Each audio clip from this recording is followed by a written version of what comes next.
Bom, esse trabalho que será feito hoje é pioneiro e é dentro de um contexto da preocupação de alto nível que nós temos tido com a segurança digital dentro do tribunal. Tanto a segurança física também tem sido objeto da nossa preocupação. Estamos desenvolvendo as melhores iniciativas para poder proteger melhor o patrimônio, as pessoas, e temos esse grande risco a que nos expomos no dia a dia com esse mundo digitalizado como está, né?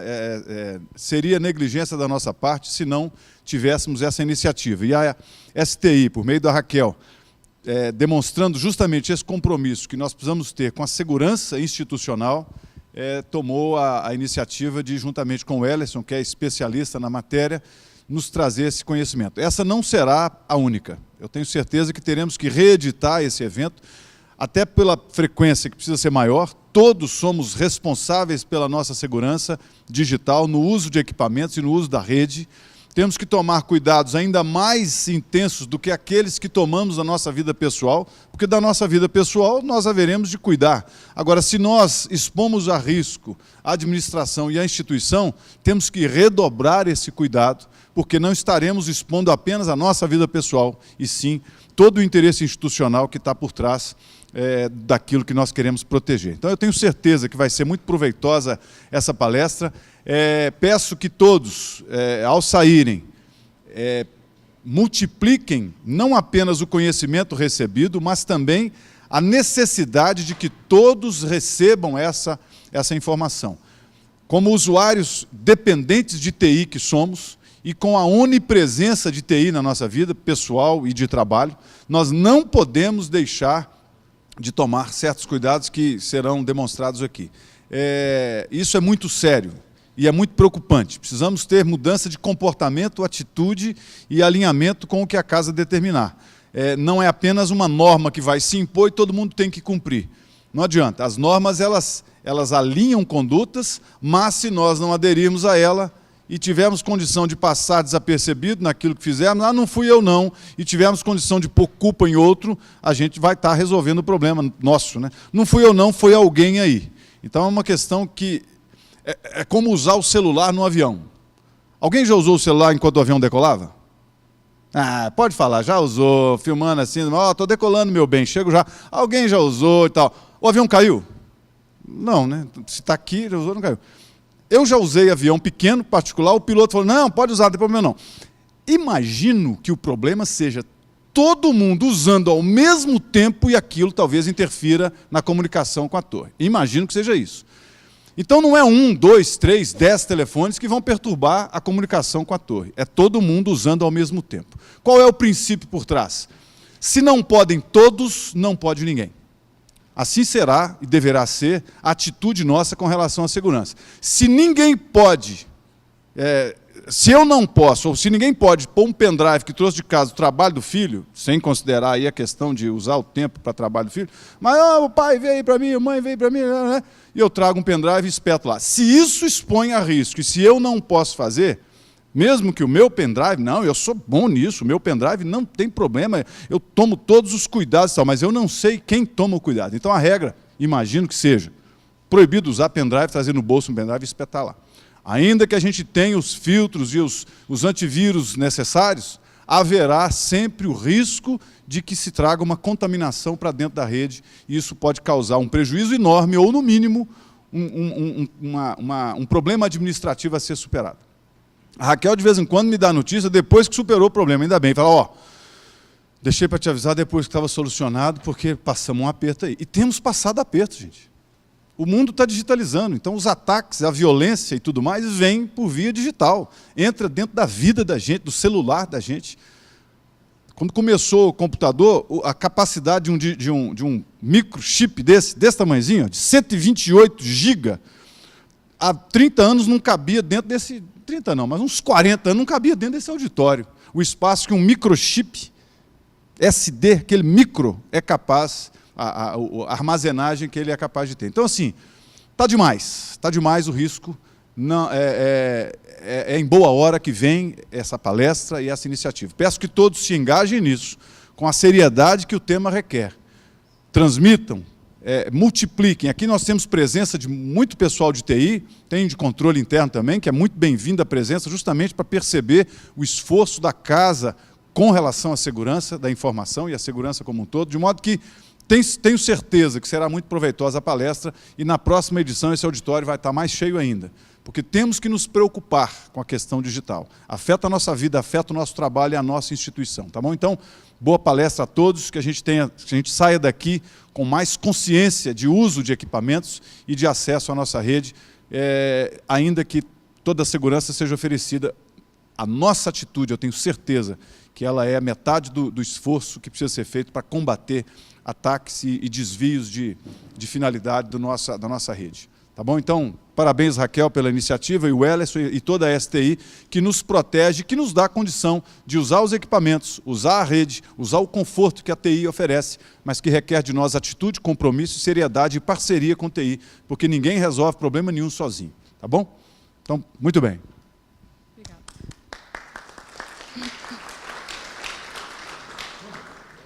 Boa tarde, pessoal. Como o Adriano falou, nós estamos começando uma nova proposta da gente aproximar o usuário da TI. Né? Nós temos algumas normas que nós temos que cumprir, foi publicada a PSI há algum tempo já, o TSE publicou uma nova PSI, que é a Política de Segurança da Informação. Lá trata diversos assuntos, mas o que a gente percebe? O tribunal está altamente informatizado, nós dependemos totalmente da informatização. E o volume, tanto de usuários como de equipamentos, é grande demais. Então, por isso a importância de sensibilizá-los do papel de cada um. Né? A responsabilidade pela segurança, ela não é da TI, a TI sozinha não dá conta. Se cada um de vocês, ao utilizar os serviços de TI, não tiverem esse cuidado e esse conhecimento, essa conscientização, o risco é muito grande. Nós tivemos na véspera da eleição, no sábado de eleição, nós tivemos vírus em computador do cartório eleitoral. Então, se esse vírus propaga na rede, nós inviabilizamos uma eleição, além da possibilidade de perda de dados de um tribunal inteiro. Então, daí a importância de sensibilizar, mostrar que cada um de vocês é agente nesse processo, é responsável, né, e será cobrado pela responsabilidade de cada um. Né? Nós faremos o que for possível, mas a gente sabe que a tecnologia ela é muito rápida, não só para evoluir para o bem, como para o mal. Vocês estão vendo os ataques que estão acontecendo, que estão cada vez maiores no mundo inteiro. Né? E o antivírus, ele atualiza com frequência, mas, às vezes, ele não é tão rápido como a criação de um novo vírus. Então, o Ellerson está aqui para sensibilizá-los, uma proposta de alertar tanto para o ambiente de trabalho como para o uso pessoal, mas nessa proposta da gente entender o papel de cada um, que não cabe somente a TI essa responsabilidade. Passo a palavra para o Ellerson. Obrigado.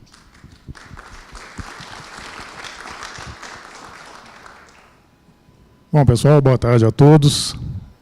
A primeira coisa, por que o título dessa apresentação, Vida e Trabalho?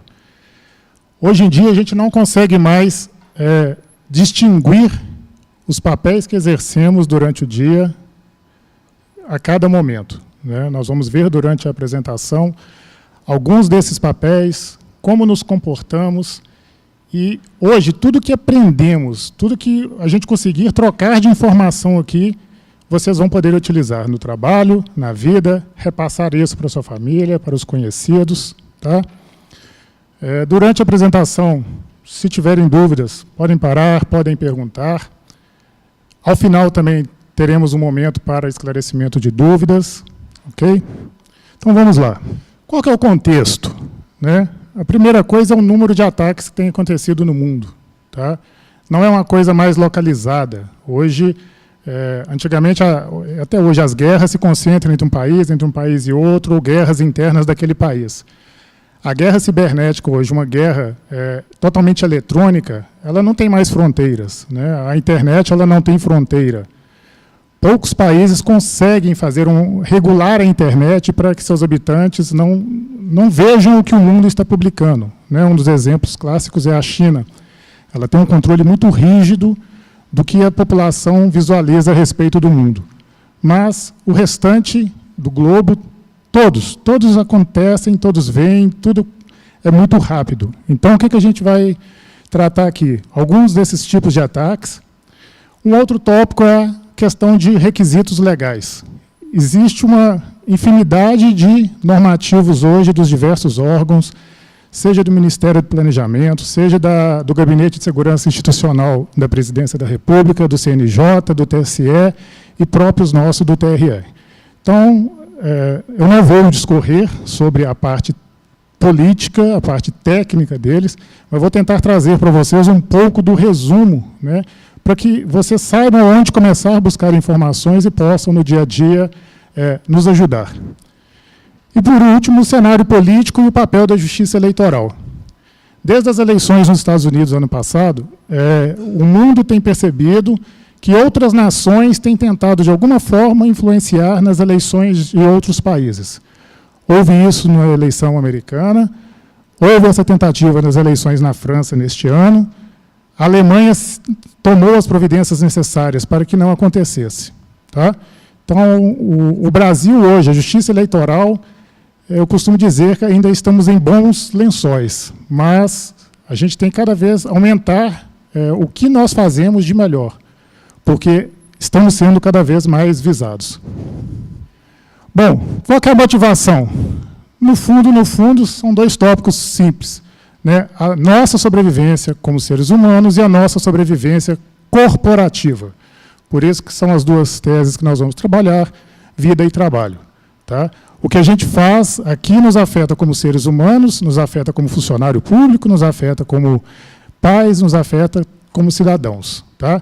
E esse efeito ele se reflete na organização, seja no âmbito de Minas Gerais, no âmbito nacional e talvez até no cenário internacional.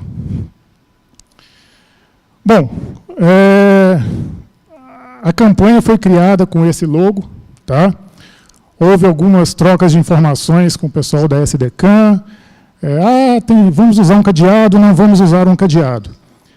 Hoje o cadeado, vocês vão ver um pouco mais para frente, ele ficou com uma conotação ruim. Nós vamos chegar no momento da apresentação que nós vamos falar sobre uma praga virtual, tá, o ransomware, e que o que ele faz é trancar os nossos arquivos. Então, hoje em dia, a gente tem que mudar um pouquinho o conceito, né? O escudo ele traz a questão de uma proteção, mas também nos indica assim, nunca vamos estar 100% protegidos. A gente sempre tem que olhar ao redor, ver as coisas que estão acontecendo. Tá? E o slogan criado pela campanha, também extremamente interessante, bastante conveniente, porque segurança da informação, como a Raquel falou, como o Adriano falou, não é da TI.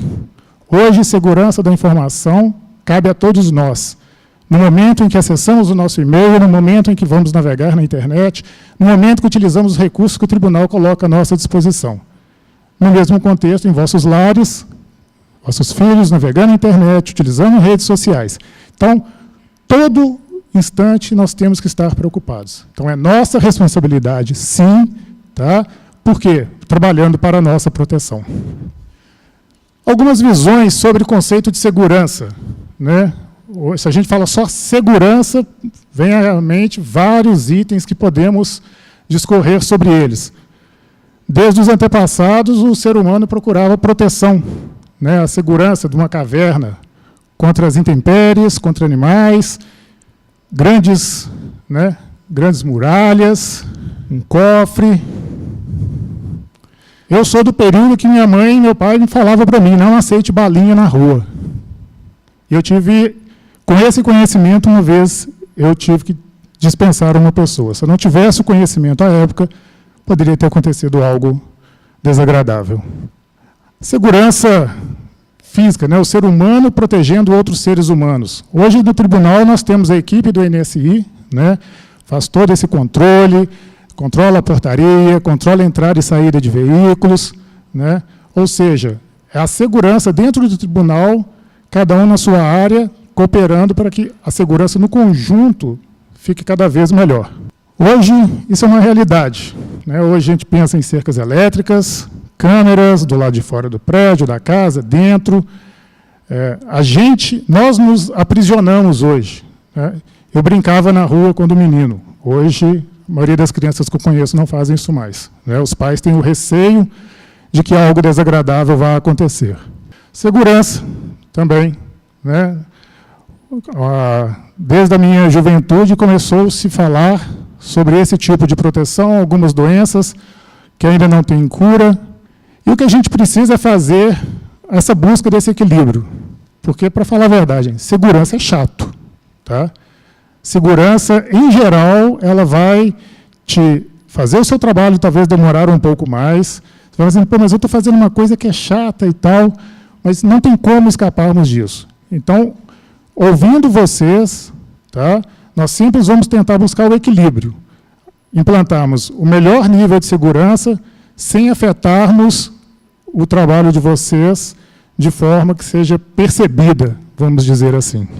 Existe hoje um conceito no mundo, tá, não só na área de segurança da informação, mas nas indústrias automobilísticas, na produção de equipamentos, a questão da segurança, o termo é by design, ou seja, é o pensar segurança em tudo aquilo que se faz, em tudo aquilo que se projeta. Eu vou desenvolver um novo veículo, já está embutido ali todo o conceito de segurança que eu tenho que colocar no projeto daquele veículo. Eu vou desenvolver um novo smartphone, a mesma coisa. Recentemente nós tivemos o caso de um problema de um aparelho da Samsung com baterias que se incendiavam, né? Por quê? Foi falha num projeto em pensar segurança. O que hoje o TRE faz pela área de segurança? O que o nosso grupo, né, a STI como um todo, faz pela segurança? Algumas pessoas talvez não saibam, mas nós temos uma sala-cofre, tá? Ela fica no 4º andar aqui do anexo 1, e lá dentro a gente guarda toda a nossa infraestrutura, tá? De servidores, de equipamentos. Então, além da sala-cofre, nós temos o nosso data center duplicado, ou seja, lá no prédio sede, nós temos uma sala, não é uma sala-cofre, mas temos lá um conjunto praticamente idêntico de equipamentos àqueles que temos aqui no 4º andar. Para que isso? O objetivo é que, no caso de um desastre, seja ele de que tipo for, a gente consiga levar a operação para o lado de lá. Então, essa é a nossa redundância. Não implica que talvez não vamos parar. Não parar é um outro trabalho. Mas implica que o nosso trabalho hoje é visar que não haja perda de dados. Eu posso gerar uma interrupção, mas não queremos perder dados. E não parar. Não parar, nós vamos trabalhar. Estamos trabalhando. Os investimentos são muito altos e eles têm que ser feitos aos poucos. Tanto pela falta de verba, também quanto pelo grupo de pessoas, que não adianta queremos trazer o mundo e abraçar o mundo de uma vez só. Nós temos links redundantes, tá, de acesso à internet desde 2016.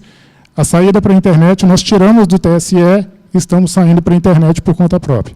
Então, nós temos um link que chega aqui embaixo na sala SEC e vai até a sala cofre, e temos um link também no prédio sede. Foram adquiridos firewalls. Firewalls são equipamentos de segurança, tá? O que precisa de se saber deles é que eles separam a internet da nossa rede e cuidam daquilo que entra e que sai, mediante um conjunto de regras.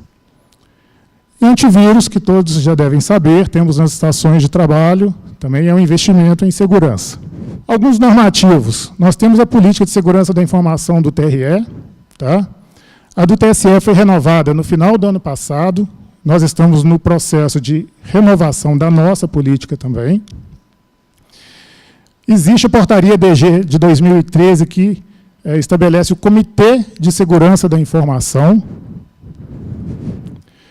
E a 67 de 2016, que cria o CGTIC, esses são os membros, suas atribuições, que é o Comitê Gestor de TI e Comunicação, e o Comitê Executivo de TI e Comunicação. Além disso, ele estabelece que o Comitê de Segurança da Informação será composto pelos mesmos membros do CGTIC. Temos um programa de segurança da informação lá na intranet. Se nós acessarmos programas, a última opção que nós temos é segurança da informação, e nós vamos cair numa página dessa daí, o Programa de Segurança da Informação. Então, tem alguns formulários, tem a política, está precisando a gente colocar uns outros documentos lá. O objetivo nosso é começarmos a atualizar, começarmos a levar até vocês informações no dia a dia.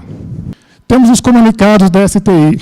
A grande maioria dos comunicados eles ocorrem quando nós percebemos um evento de destaque no cenário nacional ou internacional e a gente resolve avisar a vocês, assim, tomem cuidado, né? Então, esse daqui de uso de contas de correio em sites externos, o que a gente quis com ele? Não usar a conta de correio do tribunal para se cadastrar em qualquer serviço na internet que não tenha nada com a nossa profissão, com o exercício do nosso trabalho diário. Um pouquinho mais para frente vocês vão ver por quê. Tá? Mesma coisa, o uso de dispositivo de conexão, redes Wi-Fi, são para que a gente tenha conhecimento que existe uma rede Wi-Fi dentro de um setor. Ataques, né, pedindo a devolução dos equipamentos do Windows XP e também a atualização. O Windows XP não tem mais atualização pela Microsoft. Então, depois da falha deste ano com o ransomware, a Microsoft abriu uma exceção e soltou um patch, né, um programinha para corrigir essa falha. Mesma forma, a atualização também do Windows 7. E o último que nós publicamos foi o do vírus, também um novo ransomware, chamado Bad Rabbit. Somente neste ano, pelo menos, foram 3 ou 4 comunicados, né, ou informativos a respeito só dessa praga virtual, que nós vamos falar um pouquinho dela mais para frente. Continuando as ações do tribunal, agora no campo da capacitação e conscientização. Nós começamos este ano, tá, embora já tenhamos política de segurança da informação há mais tempo, embora a infraestrutura do tribunal já trabalhe com foco em segurança, a gente começou oficialmente a fazer a capacitação. Então, vários servidores lá do setor de redes fizeram treinamento este ano e ainda tem treinamentos por fazer, todos com foco em ações de segurança, seja na parte de gestão de segurança, seja na parte técnica. Com isso, após a capacitação, a gente está começando agora a promoção dessa campanha, que ela vai ser permanente, né, como o Adriano falou, o objetivo é que tenhamos mais eventos, que a gente consiga trazer pessoas de outros órgãos também que possam vir falar, produção de outros materiais, como nós vamos ver mais ao final. Bom, o fator humano. Quem somos no dia a dia? No momento aqui eu estou sendo a pessoa que apresento. Vocês estão sendo espectadores. Quando estamos no carro, somos motorista. Se eu estou no WhatsApp, eu sou um usuário do WhatsApp. Né? Então, a cada momento, a gente exerce vários papéis. E em todos esses papéis, com o uso de tecnologia, existe um risco envolvido, que na maioria das vezes passa completamente desapercebido. Por quê? Porque nós temos o conceito, né, de tomar ações sem pensar. Nós somos humanos, somos emotivos e temos pontos fracos. Tá? Como eu falei, vida repleta de ações executadas de forma automática. A gente dirige, quem tem carro manual, você não olha mais para passar marcha, é automático. A maioria das ações erradas de trânsito, ou acidentes, acontecem quando a gente sai do padrão. Você tem um caminho pré-estabelecido e no meio do caminho alguma coisa acontece que você precisa desviar. Muitas das vezes o acidente ocorre nesse momento. Uma situação assim, a ex-esposa já me fez entrar numa contramão. Eu estava passando, é aqui, eu não olhei, havia e entrei. A sorte que o sinal estava fechado. Então, ou seja, tudo aquilo que fazemos de forma autônoma, né, sem pensarmos, já está embutido aquilo no nosso contexto do dia a dia, existe um risco muito grande, porque a gente deixa de ser crítico de como aquelas coisas estão acontecendo. Bom, existe uma terminologia que é chamada de engenharia social. Tá? Em resumo, o que ela é? É o famoso 171, é o estelionato. Né? E no mundo hoje de tecnologia, o que ela busca? Ela busca simplesmente manipular os nossos pontos fracos, que são vários. Em cada um daqueles papéis que a gente exerce, existe um momento nosso de fraqueza. A gente pode estar com um ente querido no hospital, né? Estamos fragilizados quanto àquilo. Então, não tem como. Gente, muitas das vezes, não somos perfeitos, nós temos erros, nós temos falhas. Tá? E quase sempre nós somos levados a acreditar que aquela ação que um terceiro está nos conduzindo a fazer, que a gente está ajudando aquela pessoa. A coisa acontece de forma, muitas das vezes, tão natural, que o nosso consciente executa, depois que nós vamos descobrir. Está aí uma página do Facebook. O que é que tem de errado nessa página? Talvez vocês não consigam ler. Facebook, tem um i a mais aqui. Tá? Muitos sites, que são sites super de destaque, Facebook, WhatsApp, diversas redes sociais, grandes empresas, passam por esse tipo de engano. Tá? A pessoa entra, a página é idêntica, mas o site não é o original. Então, nós vemos ele aqui embaixo, ou seja, existe uma terminologia que é chamada de phishing, que é efetivamente isso aqui, pescar. Ele está pescando as nossas informações. Tá? Ele distribui um spam, que é uma mensagem de e-mail que a gente não tem interesse em receber, e se estamos vulneráveis, né, vamos supor que eu adore corridas de Fórmula 1 e aparece um e-mail lá assim, promoção com passagem aérea e hospedagem por R$500. Muitas das vezes a gente entra naquilo de direto, sem fazer a devida crítica, e depois vemos as consequências. Um professor de economia lá na Federal ele dizia que não existe almoço de graça.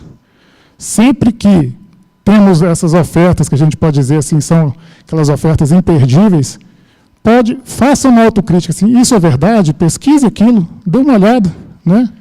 Esse aqui é clássico. Nós temos no tribunal, né, ou qualquer outro lugar, esse grande risco. Tá? Pela falta de metodologia, a gente sabe que as autoridades do tribunal, sejam chefes de seção, coordenadores, secretários, DG, presidência, corregedoria, a gente entende a correria do dia a dia, a gente sabe que muitas das vezes precisam de um atendimento mais rápido, mas a gente não pode deixar nos levar por coisas desse tipo. Qual que é a chance da usuária suposta aqui, tá, gente? O nome é fictício, não conheço ninguém aqui com esse nome. Em geral, é aquele tom de pressa. Boa tarde, Helena. Aqui é o Adriano, do DDG. Acabei de voltar de férias, ou seja, um motivo para eu ter esquecido a senha, e preciso acessar meu computador com urgência para discutir um IPAD com o presidente que está aqui na minha sala. Só que esqueci minha senha. Qual a chance do suporte, né, que atende o usuário, seja aqui, seja em qualquer organização, que isso aconteça? Tem gente que conhece a voz do Adriano. Ô, Adriano, beleza. E quem não conhece? Esse conjunto de informações aqui facilmente induz a pessoa. Recentemente, a gente tem visto, neste ano, vários casos de fraudes em hospital do tipo pessoas na UTI, a família completamente fragilizada, recebe uma ligação falando assim, ele precisa de um exame de urgência que não está sendo coberto pelo plano de saúde. E a pessoa vai e paga. Mostrou na TV um falso médico dentro do hospital, ligava para a própria recepção do hospital, falando assim, eu estou aqui na UTI, eu estou precisando dos dados do paciente tal. As pessoas de bom grado passavam.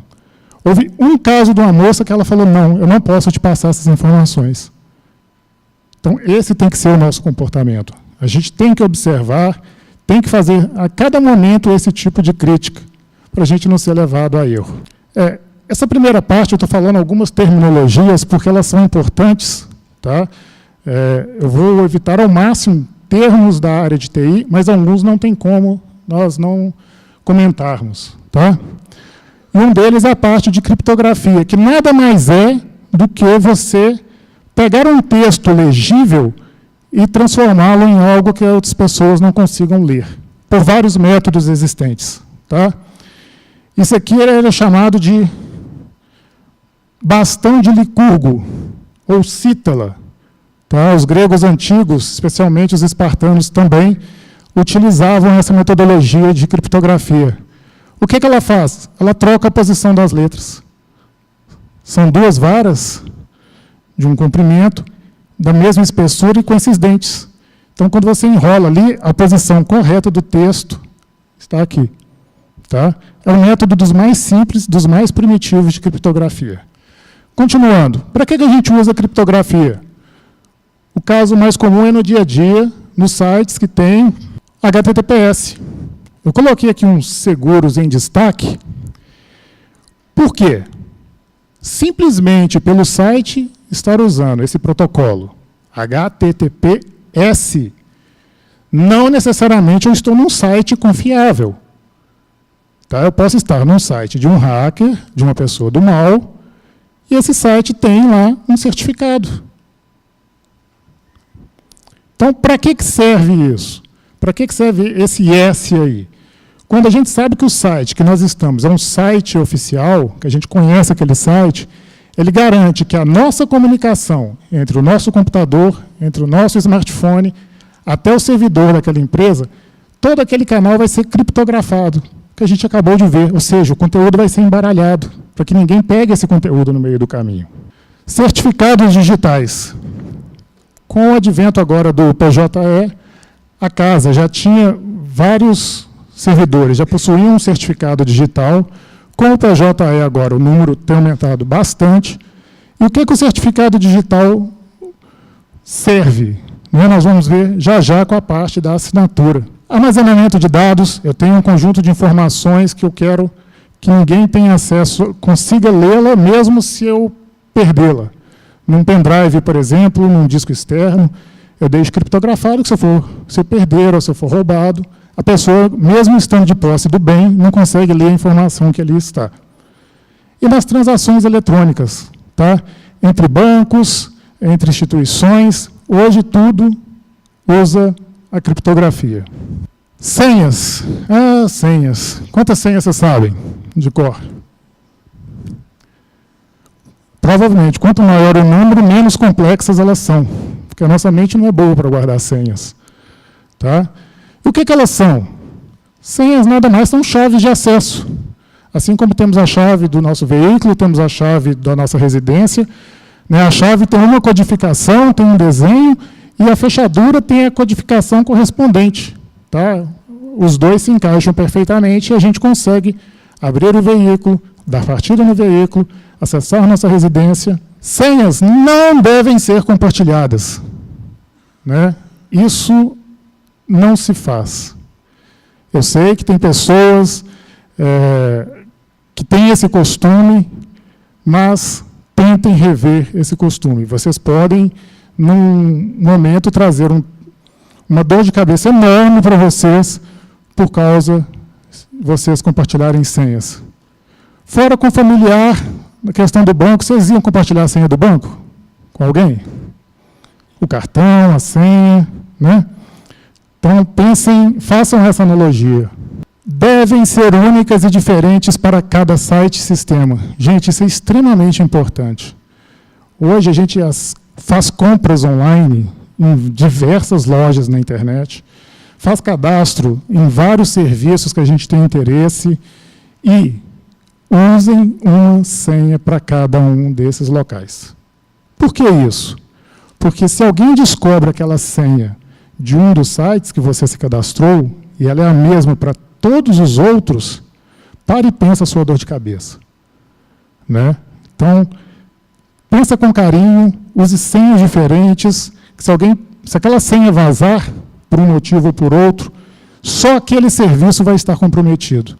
Não devem ser anotadas em agendas, murais ou qualquer lugar de fácil acesso. Antigamente era comum o usuário colocar a senhazinha debaixo do teclado, um papelzinho anotando a senha. Tá certo, peraí, deixa eu dar uma olhada aqui. Não pode ser isso hoje. É pelo mesmo motivo que você não compartilha, você deve cuidar da senha. Ela é de responsabilidade sua, senha é pessoal, senha é intransferível. Existe uma questão discutida globalmente, a questão de complexidade versus o comprimento da senha. Muitos sites, muita literatura fala, use letras maiúsculas, minúsculas, use um símbolo, use um algarismo, né? Torne essa senha bem complexa.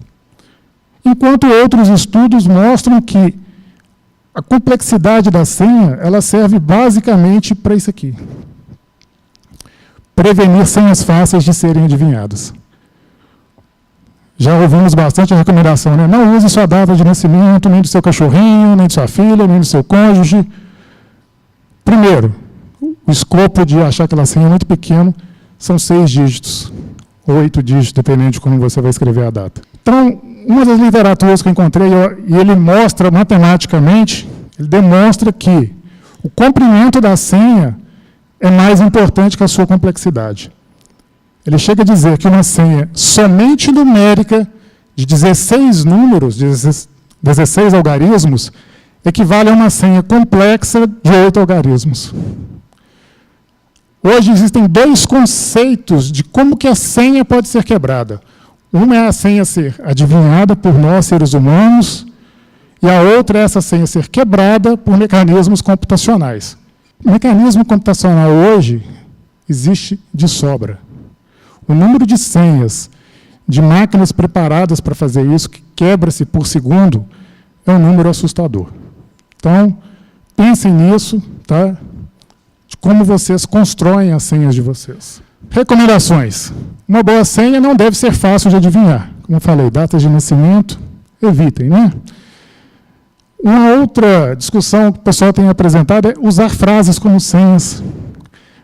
Entra naquele contexto do comprimento, e uma frase é muito fácil da gente memorizar do que uma senha P maiúsculo 0x $143E2A. Quantas senhas desse modelo conseguiríamos memorizar? Muito poucas.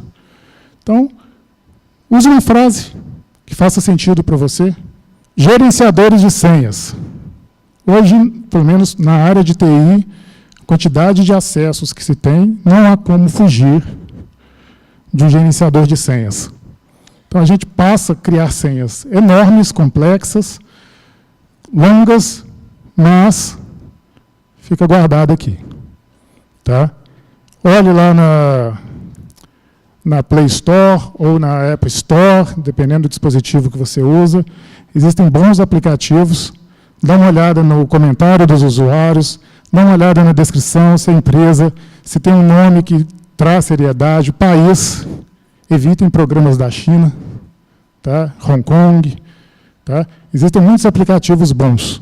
Tá? Uma pesquisa rápida, leem fora, vocês conseguem identificar esse tipo de programa. E trocar a senha regularmente.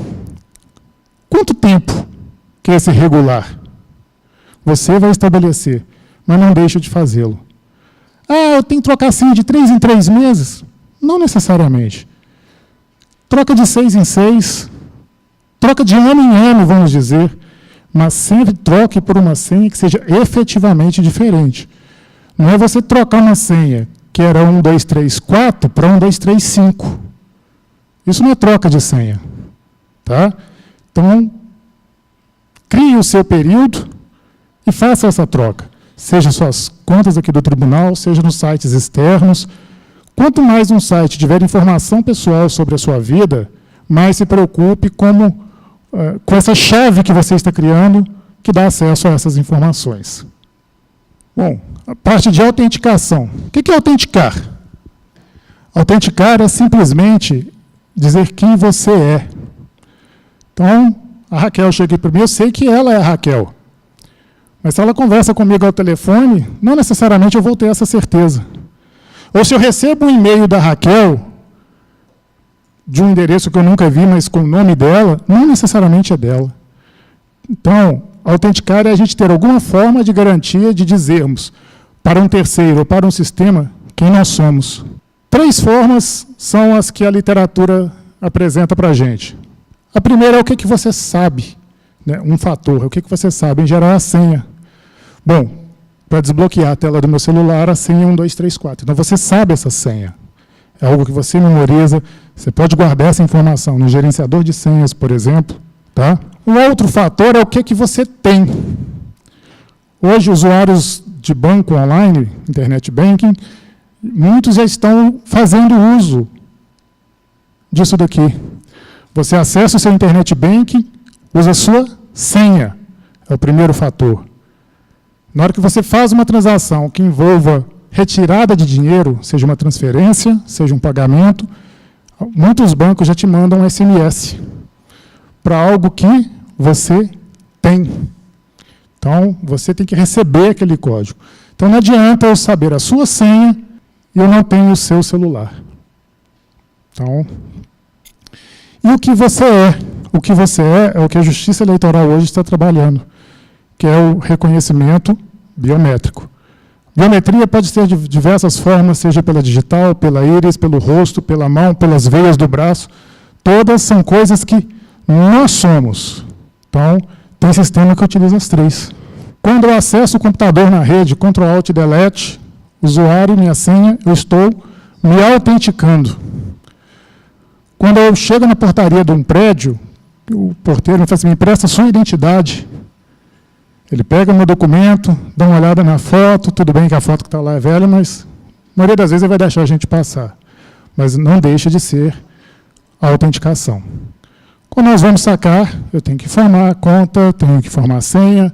Alguns bancos também já estão pedindo digital, né, o reconhecimento biométrico. A tendência agora de quase todos os serviços online, né, que é a autenticação multifator, que ela é mais conhecida de 2 fatores. Né? Nós vimos que são 3, a maioria usa 2, então ela é mais conhecida a autenticação de duplo fator ou de 2 fatores. Ela aumenta muito a segurança, tá? Porque muitas das vezes a pessoa pode conseguir a sua senha, mas ele não tem o seu dispositivo. A gente está trabalhando, tem um projeto da gente tentar implementar 2 fatores para alguns tipos de conta no tribunal. É um trabalho contínuo, mas ainda está sendo discutido. O que ela faz? Pode ser enviando um SMS, tá? Quando você acessa o seu e-mail. O Google, por exemplo, se você loga no computador que você nunca logou, e, por exemplo, em outro estado, ele te avisa. Você pode configurar para ele te avisar, tá? Ou mesmo ele manda um e-mail. Por padrão, ele já manda um e-mail, mas você pode configurar para ele te avisar de outra forma. Porque, poxa, o Wellerson acessa sempre de Belo Horizonte. O que ele está acessando lá do Pará? Será que ele está no Pará mesmo? Então, os sistemas hoje conseguem fazer, servem para ajudar nesse tipo de situação. E, como eu falei, o uso para saques bancários. A autenticação, nós falamos quem nós somos. E agora, a autorização. Tá? Ela diz o que a gente pode fazer. Então, depois que eu me autentiquei na portaria do prédio, apresentando a minha identidade, o porteiro vai falar assim, você só pode ir no 3º andar. Empresas que cuidam desse nível, a maioria das vezes vai com segurança te conduzindo até aquele andar. Ou, se todos os andares têm chaves de acesso, ele vai te dar uma chave que você só acessa o 3º andar. Chegamos no certificado digital. Então, nós vimos que a autenticação é dizer quem nós somos. O que o certificado digital faz? Ele diz quem nós somos perante terceiros, tá? Mas através de quê? Como que ele faz isso? Uma hierarquia confiável. Quando ele pega o meu certificado digital, ele vai subindo uma hierarquia até chegar na raiz, tá? Que no nosso caso é a ICP Brasil, que é a infraestrutura de chaves pública do Brasil. Então, por uma cadeia de confiança, ele consegue validar que eu, com aquele certificado, eu sou o Wellerson. Pô, Wellerson, mas e se alguém tiver a senha do seu certificado? Ele vai ser o Wellerson. E aí? Em geral, tem validade de 1 ou 3 anos, é chamado AC1 ou AC3, tá? Em geral, validade de 1 ano é um arquivinho que a gente recebe e deixa no computador. E o AC3, ele é um smart card ou no modelo de um pendrive, que no caso é o que o tribunal utiliza atualmente. É intransferível e o que acontece quando você perde esse certificado? Você tem que revogá-lo. Tá? Porque se você não revogá-lo e alguém tiver a senha, todas as ações que forem executadas com aquele certificado digital, praticamente você não consegue desfazer. Então é o chamado ICPF e o ECNPJ. Então, o tribunal utiliza desse tipo aqui, no caso é um desse tipo que a gente tem, tá? A gente consegue internamente utilizá-lo no PAD, e agora quem tem os devidos acessos no PJE. Assinatura digital é diferente de assinatura eletrônica, viu? Não confundam as coisas. A assinatura digital ela passa por toda essa cadeia de verificação. A assinatura eletrônica ela é um modelo de assinatura implementado em cada órgão, então ela é uma coisa interna. Mais um papel do certificado digital. Nós já falamos isso aqui, ó, o S, o HTTPS, tá? Para indicar que aquele conteúdo está sendo criptografado. Olha o nosso site de correio. Não dá para ler aqui, mas a URL é correio.tre-mg.jus.br. Então, quando eu clico nesse desenho de cadeado aqui, ele avisa para mim quem é a autoridade que emitiu aquele certificado, para qual domínio, tá? Avisa que a conexão está criptografada. Em geral, os certificados podem ter 3 problemas comuns. A data de validade dele expirou. Então, ele vai te dar um erro e fala assim, olha, o domínio é esse, tá? Tudo bonitinho, mas ele venceu. Ou, alguém pode tentar roubar e tentar colocar no site correio, 2 Os, por exemplo.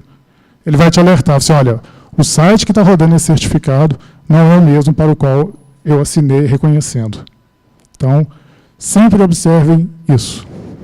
Recentemente, né, tivemos agora o advento do PJE, né, já podíamos assinar eletronicamente e digitalmente no PAD, e agora podemos utilizar no PJE. Também podemos assinar documentos digitais, mensagens de correio eletrônico. Muitos cartórios de imóveis já utilizam o modelo de registro eletrônico do imóvel. Tá? As partes assinam usando um certificado digital.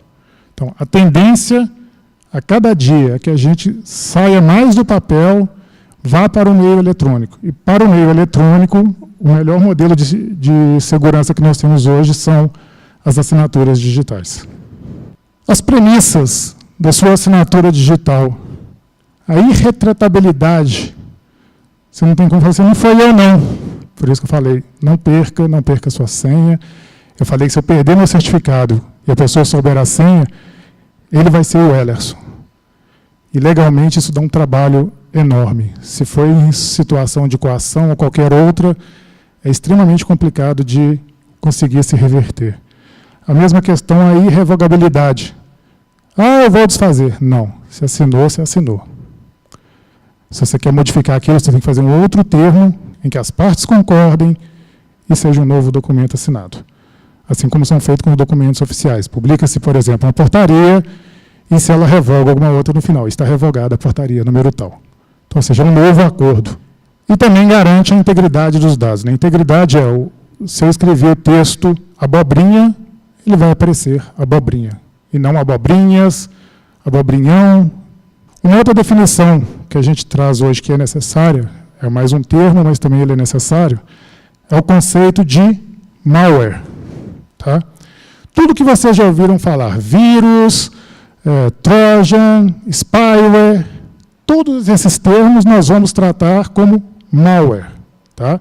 Um termo único, a gente não precisa entrar nos detalhes de cada um desses tipos que nós temos aqui, entre outros que não estão listados. Para o contexto geral, para o nosso propósito, você precisa entender que malware é uma coisa que não é boa. Entenda o antivírus e vírus aqui também no contexto de malware. Como a Raquel e o Adriano falaram, temos antivírus, mas não necessariamente ele está atualizado de forma que pegue, que capture todos os vírus. Isso aqui é uma constante. Empresas criando antivírus e indivíduos ou organizações criando os vírus. Então, isso é contínuo. Tá? E quem sai na frente, muitas das vezes, é que leva vantagem. Então, você ter um antivírus na máquina não é 100% garantido que você vai estar protegido de todas as ameaças. Ele vai te proteger de todas as ameaças que ele conhece até a última atualização. Então, você atualizou hoje às 8 horas da manhã, às 9 horas da manhã saiu um vírus que começou a infectar computadores. Muito provavelmente, né, esse malware não vai ser capturado pela sua ferramenta de antivírus. Algumas empresas hoje têm trabalhado no conceito de aplicar inteligência artificial no reconhecimento dessas pragas virtuais, desses malwares, mas ainda estão engatinhando. Já tem bons resultados e, com isso, o que ele passa a fazer? O antivírus hoje nada mais é do que ele tem uma base enorme de todos os vírus que ele conhece, e na hora que ele pega um arquivo, ele procura se naquele arquivo existe aquela assinatura do vírus. Quando você parte para a inteligência artificial, não, ele começa a analisar o comportamento do que aquela aplicação está fazendo. Tá? Mas ainda está começando isso agora.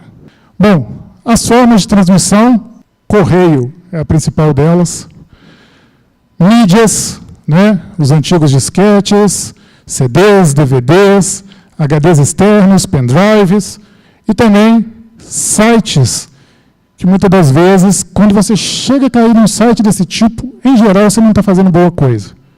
Em geral você está procurando alguma coisa que não devia estar procurando. Seja um crack para uma ferramenta, seja alguma coisa que não é comum. Tá? O Google consegue reconhecer alguns desses sites. Tá? E ele avisa que é um site que vai te enganar. Deceptive Site Ahead, ou seja, o site que você está querendo acessar, ele vai te enganar, ele vai levar você a conceder informações que não deveria. As pragas que nós temos hoje, tá, elas atacam, tem um conjunto de aplicações em que se concentram os seus ataques. Nós vemos aqui a distribuição, vamos começar aqui pelo Android, vermelho. Android é o sistema operacional de vários dispositivos móveis, de vários celulares, especialmente da Samsung, da LG, da Sony. Em contrapartida, temos os da Apple, que tem o sistema operacional dela, o iOS. Tá? Então, em termos mobile, é o Android com 22% das aplicações-alvo. Tá? Esses dados são de setembro.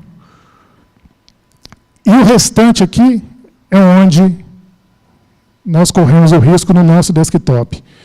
Em amarelo são os browsers, Internet Explorer, Chrome, Mozilla, Firefox. Tá? Em azul claro, aplicações Java.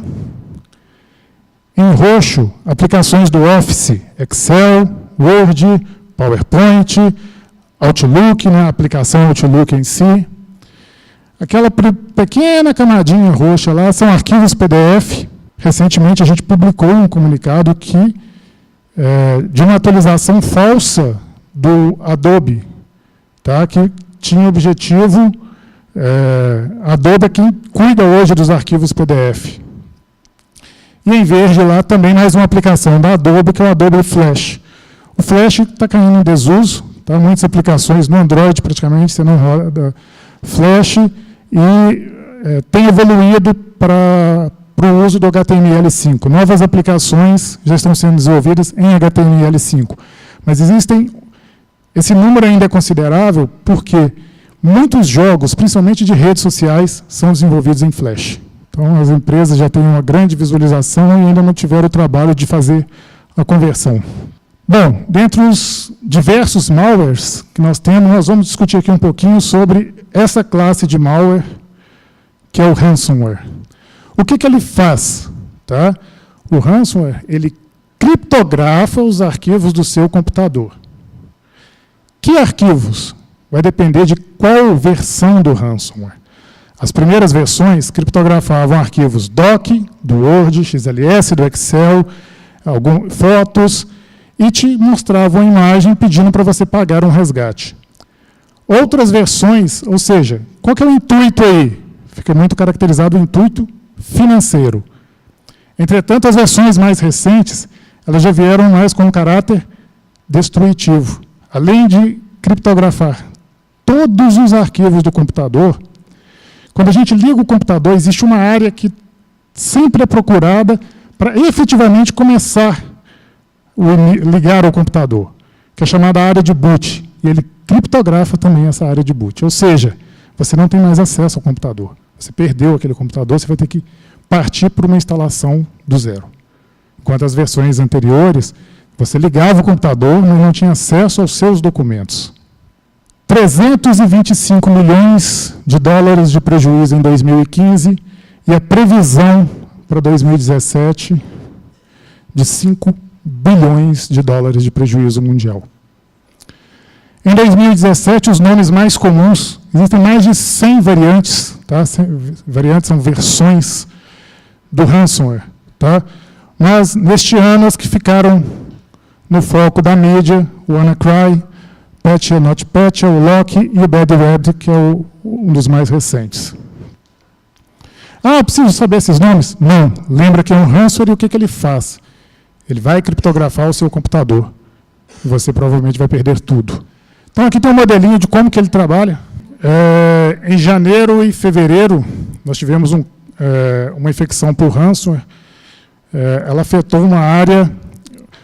O ransomware ele tem uma característica seguinte: você baixa, ou seja, a partir da sua máquina, ele procura outras máquinas na rede que tenham a permissão de acesso. E se ele acha essas máquinas, ele afeta essas máquinas também. Como o controle de permissão, né, da nossa rede, ele tem lá a estrutura de pastas que vocês conhecem, que vocês acessam só a pasta do seu setor ou da coordenadoria, existe uma pasta que é chamada público, que o tribunal inteiro tem acesso.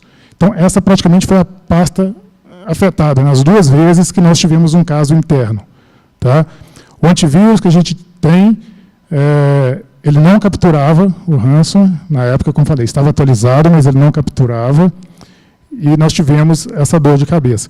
Teve um setor também que teve uma máquina infectada, se não me engano foi na CRF, tá?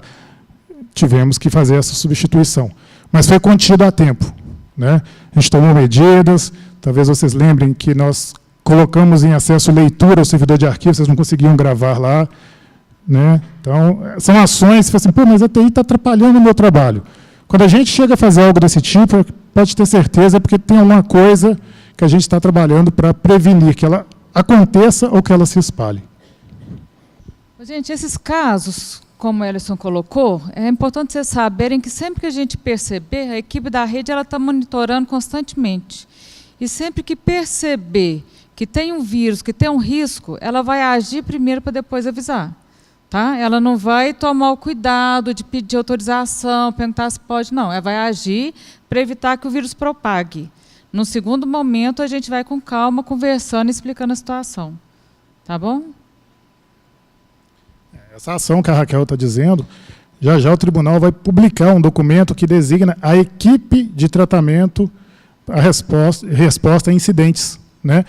Equipes que vão trabalhar fazendo esse tipo de ação. Detectou, trabalhar para conter. Como nós já falamos, o que ele pega? Um arquivo original, tenho aqui, pare e leia esta mensagem, esse arquivo é infectado e criptografado, e nós passamos a ter um arquivo já que está infectado. O conteúdo não é possível ler. Mas, quem olhar rapidinho vai ver que a diferença desse para esse é apenas uma troca de letra para a próxima letra.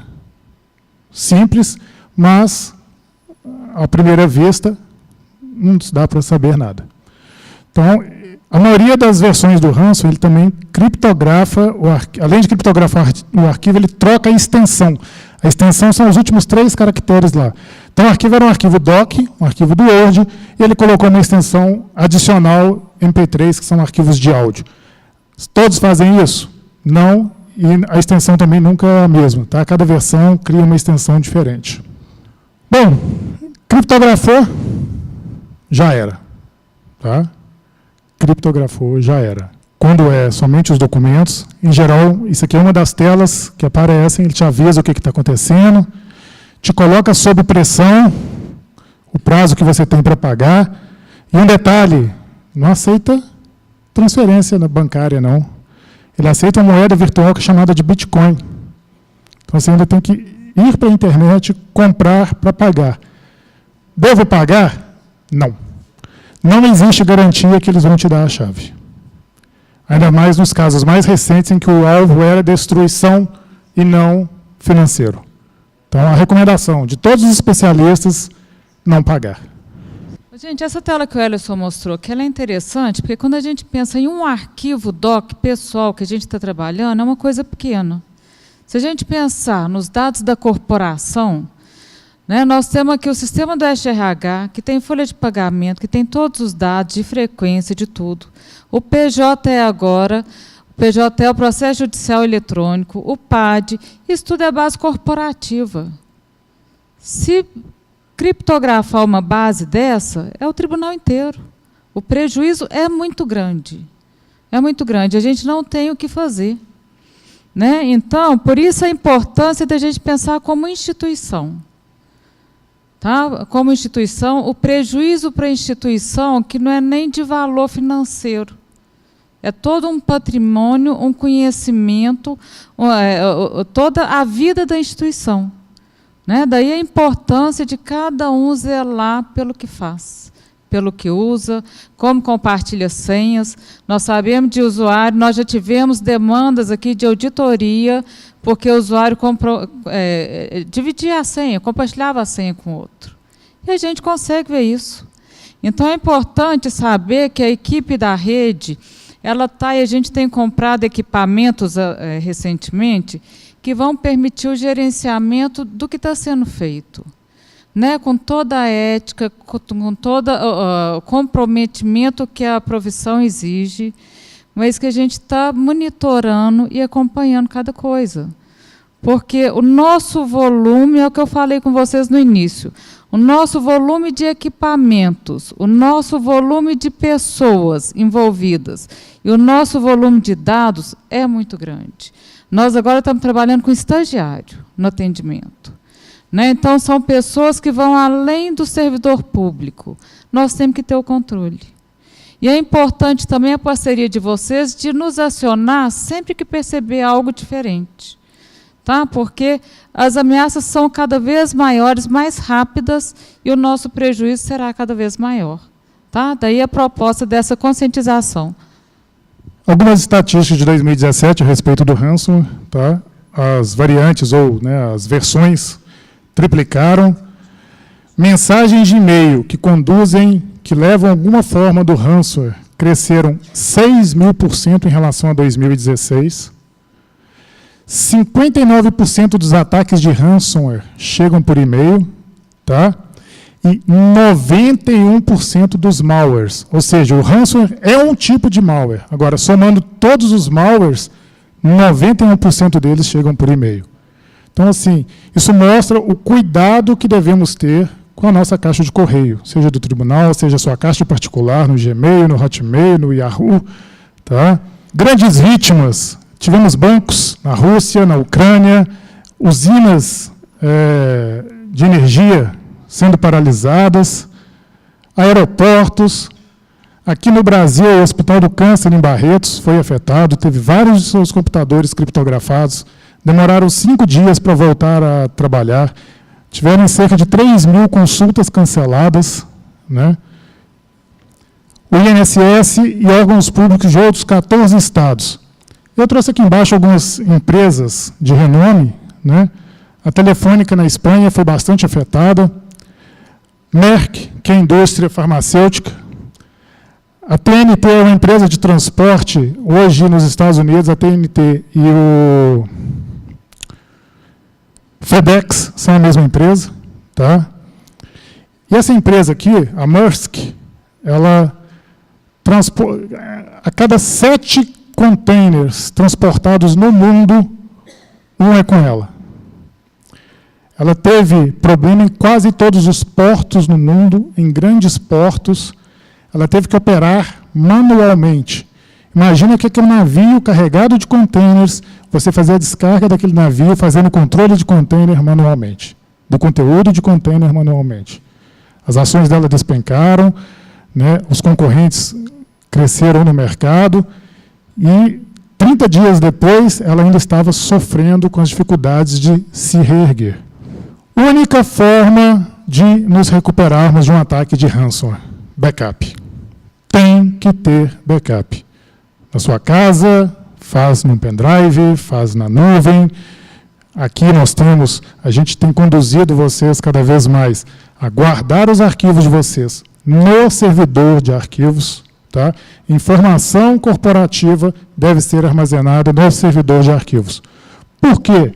Porque lá existe um setor competente que é a Sinos, conduzida pelo José Ricardo, que faz backup dessas informações. Então, acostume-se. Se você tem um padrão de produzir no seu dia a dia e guardar na sua máquina, se você perder a sua máquina por um motivo qualquer, você vai perder todos os arquivos que estão ali. Então, acostumem-se a guardar os arquivos no servidor de arquivos. Ah, Wellerson, o espaço que está lá está pouco. Só pedir mais. Manda um pedido, fala assim, eu só preciso por causa disso, disso, disso. Cai lá na Raquel, a Raquel passa para a gente lá e a gente sempre aumenta. Ah, por que não coloca uma cópia grande já para todo mundo? Porque a gente tem que ter controle. Né? O espaço ele é finito, então a gente tem que controlar. Por isso que é necessário pedir quando se precisa de mais e a gente tem lá as justificativas. Até porque quando a gente vai comprar mais, a gente tem esse histórico do que aconteceu e por que precisa de mais espaço. Algumas recomendações. Evite abrir arquivos de pessoas desconhecidas. Pô, chegou um anexo lá de uma pessoa que você nunca ouviu na vida. Ah, está aqui. Principalmente a questão da engenharia social. Foto da fulana de tal que vazou na internet. A pessoa vai logo clicando para ver. Né? Então, ou seja, são os pontos fracos que nós temos nos diversos papéis que exercemos. Num deles, a gente corre riscos maiores de acontecer esse tipo de coisa. Utilizar pendrives ou equivalentes que você não conheça a procedência. Mais para frente ali vem uma advertência. Existe um ataque que ele é conhecido como fishing bait, né, uma isca de pesca, que é efetivamente a pessoa larga um pendrive num corredor, né, ou perto do seu local de trabalho, a pessoa pega aquele pendrive, achei um pendrive, deixa eu ver o que ele tem, e pluga na máquina. Então, muito provavelmente, ele vai ter um malware ali e vai estar contaminando o seu computador. Se for aqui no trabalho, da nossa rede, se for na sua casa, os computadores da sua residência. Então, achou? Vai lá na TI, conversa lá assim, achei. A gente tem ambientes controlados que a gente consegue verificar, ver o que tem ali. Tá? Isso aparece em filmes clássicos, né, do Skyfall, do 007. O cara lá que arma uma armadilha para todo mundo, deixa o HD, todo mundo pensa, oba, conseguimos tudo. Na hora que levou para o QG, plugou, contaminou toda a rede. Então, tomem cuidado. Sites de conteúdo duvidoso ou impróprio, né? Principalmente no ambiente de trabalho, né, gente? Tem muita gente que gosta de futebol, tem gente de corrida e tal, mas cuidado, um determinado assunto pode mandar para um site. Vocês já conhecem o UOL, conhecem o Terra, o UAI, sites que já têm renome. Mas cuidado com sites que vocês nunca ouviram falar. Uma matéria, tem uma matéria no site tal, alguma coisa. Toma cuidado, pesquisa sobre aquele site antes de ficar usando aquele site. Tá? E as cobras do tipo oportunidade da China. Aquilo que eu falei, você recebe um e-mail, R$500, transporte aéreo, hospedagem e lugar top para assistir uma corrida de Fórmula 1 no GP do Brasil. Né? Nada de graça. Desconfie se o assunto da mensagem destoar muito do conteúdo pertinente à sua área de atuação ou do seu setor. Minha área é TI. Né? Imagina chegando um e-mail fazendo cobrança na área de TI para mim lá. Não tem que vir e-mail de cobrança para lá. Da mesma forma que não vai para a área jurídica um e-mail de currículo de pessoal. Então, façam essa crítica sempre que o conteúdo ali, o tema, o assunto, o remetente, destoar daquilo que é o padrão do seu dia a dia. Né? E-mails de lucro fácil, problemas na sua conta bancária, senhas, nome no SPC, problemas na CNH. Gente, esses órgãos não vão comunicar com vocês por e-mail. Se vocês têm dúvida, né, que vocês receberam um e-mail desse tipo, vá até o site da instituição, ligue para a instituição, tá? Porque 99% dos casos você vai estar sendo cooptado para prestar informações que vão te trazer dor de cabeça. Isso é uma terminologia recente, não tão recente, mas agora ela está tomando destaque. Em inglês é o IoT, né? É a Internet das Coisas, Internet of Things. O que é isso? É isso aí que está na imagem. essa rede em que tudo que tem algum tipo de conectividade conversa com outro equipamento. Tá? Bicicleta, um ferro elétrico, veículo, né, um micro-ondas, a geladeira, a câmera de segurança, o player do seu veículo. Tá? Então, o que é? São os dispositivos que têm algum tipo de conectividade e passam a comunicar-se. Possuem pouca ou nenhuma segurança. Redes zumbis. O que é uma rede zumbi? O que a gente conhece de um zumbi? Em geral, ele não tem ação, não tem emoção, ele faz as coisas sendo controlados, vamos dizer assim. Essas botnets, que são essas redes zumbis, tem vários casos recentes de um ano para cá. E o que elas fazem? Qual que é o perigo disso? Eu quero derrubar o site do tribunal. Você não precisa de invadir o servidor do tribunal.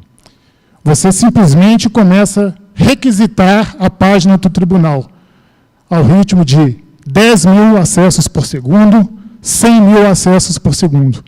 Os computadores não vão aguentar. Há alguns anos a gente viu o brasileiro passando por isso no último dia de entrega do imposto de renda. Por quê? Os servidores não davam conta de processar todo mundo que deixou para a última hora, não conseguia muitas das vezes enviar. Reclamava com a Receita. Não, você teve todo o prazo antes, você não mandou antes porque você não quis. Né? Nos primeiros anos que começou, a Receita ampliava um pouco o prazo, depois ela passou, não, agora não amplia mais. Então, faça com antecedência. Tá? Então, essas redes, hoje, elas são compostas principalmente de dispositivos IoT, especialmente câmeras de segurança e DVRs. Ano passado, foi um dos grandes ataques, uma rede com milhares de câmeras de segurança sendo controladas por um equipamento central para derrubar um site específico. No caso, foi de um jornalista americano que trata da área de segurança. Por que tem... Como é possível isso? Porque a maioria das pessoas não trocam as senhas desses dispositivos. Todo o seu roteador na sua casa, Wi-Fi, toda câmera, todos vêm com um usuário e uma senha padrão. E a grande maioria das pessoas não troca essa senha. Então, o usuário é de mim, a senha é de mim. Então, dado que uma pessoa na internet sabe disso, ele varre todos esses equipamentos e passa a controlá-los, porque ele tem o usuário e a senha desse equipamento. As comunicações sem fio, elas ampliam bastante o risco. Por quê? Se você tem uma rede cabeada na sua casa, se eu quiser usar essa rede, eu vou ter que entrar na sua casa lá para plugar o cabo. Os acessos sem fio, não. Né? Hoje nós temos 3 modalidades principais de comunicação. Wi-Fi, todos vocês conhecem. Bluetooth, talvez não sejam todos. O Bluetooth ele funciona muito semelhante ao Wi-Fi, só que numa distância menor. Tá? Dependendo do dispositivo, no máximo 10 metros. E NFC, que é uma tecnologia que tem sido utilizada para começar a fazer pagamento com dispositivo móvel. Então, você aproxima o seu celular, por exemplo, de uma maquininha de cartão, ele reconhece aquele dispositivo e autoriza. Então, no lugar de você digitar a sua senha, por exemplo, você aproxima o seu dispositivo móvel. Todos têm risco, todos merecem cuidados, tipo, interceptação de dados, roubo de credencial. O que é credencial? Seu usuário e senha. Tá? Praticamente impossível de rastrear. Imagina que nós tenhamos um Wi-Fi aqui do auditório e uma pessoa do outro lado da rua, com um notebook, com uma antena para ampliar o sinal, ele começa a fazer ações e consegue invadir a rede. Derruba a rede, faz outras ações. Como que nós vamos descobrir? Não tem como. Ele não existe, ele não passa por uma rede pública de internet em que ele mantenha os rastros dele. Ele simplesmente, sem fio, está conectando de lá num dispositivo aqui. Ele termina, fecha o notebook e vai embora. Esse é o risco de comunicações sem fio, que a gente tem que estar cada vez mais ciente disso. Não precisa de acesso ao ambiente. Então, você tem que fazer? Né? O que te ajuda? O que nos ajuda? Mantenha sempre atualizado os sistemas operacionais e aplicações no seu desktop em casa, o Windows, o Linux que você usar em casa. Aqui no tribunal, a CESOP, junto com a rede, a gente busca sempre estar mantendo os equipamentos atualizados, seja o Windows, seja as aplicações como o Adobe, todas as aplicações que são utilizadas. Atualize o software que roda. O software que roda na câmera de segurança na sua casa, que roda no DVR, que roda na sua televisão, é um firmware. Então, sempre que vocês ouvirem falar de firmware, lembra que é o software que é o responsável para fazer algum componente eletrônico funcionar. Tá? Então, mantenha atualizado o firmware. E atualize também os seus dispositivos móveis. Aqui vai uma questão. A Apple, por exemplo, ela lança frequentemente as atualizações da versão do sistema operacional dela. O Android, ele tem uma peculiaridade que muitas empresas não usam a versão original do Android. Pega o Android, que o código dele é aberto, e modifica esse código, criando coisas que só funcionam nos aparelhos daquela empresa. Por exemplo, a Samsung. Qual que é o problema disso? No momento em que ela passa a fazer isso, você está ligado para atualizar o seu aparelho enquanto ela disponibilizar atualizações. Então, chega um momento em que aparelhos não vão ter mais atualizações. E você começa a ficar com o equipamento, né, com o dispositivo, com falhas de segurança. Então, pensem nisso ao adquirir aparelhos. Muitas das vezes não é questão de trocar o aparelho só porque ele é bonitinho, porque saiu um novo. Não. Enquanto o aparelho tiver a atualização do fornecedor que você comprou, da marca que você comprou, e ele te atender, beleza. Mas chega no momento em que não tem mais atualizações de segurança, comece a pensar em fazer a troca. Tá? Hoje, no seu dispositivo, vocês navegam em redes sociais, acessam um banco, conversam com a família de vocês e pare e pensa o que pode acontecer se esse dispositivo é acessado por terceiros. Bom, a partir de agora a gente vai discutir alguns casos. O primeiro é um videozinho um pouquinho longo, mas ele resume muito do que a gente falou e mostra que não fica só na conversa, vai para o mundo real as coisas que acontecem. Imagine essa situação, um pedido de ajuda de um amigo chega pela rede social. Você conhece a pessoa, como não ajudar? Mas cuidado, pode ser um golpe. Na série especial desta semana, um alerta. É fácil roubar a senha e os dados de uma pessoa quando ela navega em locais com internet grátis, que não exigem senha. Para muitos de nós é assim. Mal acorda e já se conecta. Para cair numa cilada, então, basta estar online. Tá funcionando a internet daqui da casa? Você acha que alguém consegue ver o que você está fazendo aí nesse momento? Eu acho que não. É isso que a maioria pensa. Mas tem muita gente por aí de olho em como você navega. Nós já estamos com 8 pessoas conectadas agora, todos que já colocaram o e-mail e senha da rede social. E você é Milene? Eu sou Milene Mendonça. E a sua senha aí da rede social é RBM G13141803? É isso mesmo. E como é que você descobriu? 2 minutos Você atrás. acaba de participar de uma experiência do Jornal da Record. Hackearam mesmo. Como isso foi possível, você vai ver daqui a pouco. Antes, veja o que diz uma pesquisa recente feita nos 14 principais mercados de internet de todo o planeta. Ela mostra que o brasileiro está entre os internautas mais preocupados do mundo em matéria de segurança na web, acima inclusive da média mundial. Perdemos apenas para Malásia, México e Filipinas. E olha que não é exatamente a senha do banco ou do cartão de crédito que os brasileiros mais têm medo de perder. Fernanda foi hackeada, teve roubados usuário e senha de uma rede social.